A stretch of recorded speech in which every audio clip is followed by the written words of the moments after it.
If you are wondering if you can use a memory card slot with Xiaomi 17, and if you want to use it with the SIM tray, then unfortunately you will not be able to do so.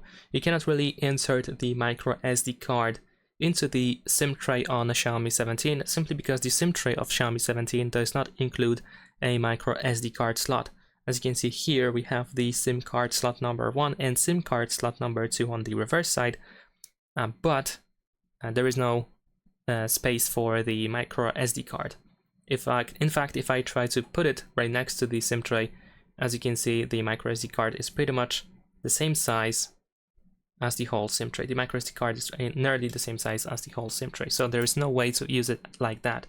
So if you do really want to use the micro SD card and use it with the Xiaomi 17, then in this case you need to use an additional accessory, like for example a memory card reader, which is usually a pretty huge tool, and you probably don't really want to walk around with it. But if you want to access files that you have on your memory card, or if you want to transfer files between the micro SD card and your phone, then this is the only way to do so, with the memory card reader. So that's pretty much it. Leave a like and subscribe.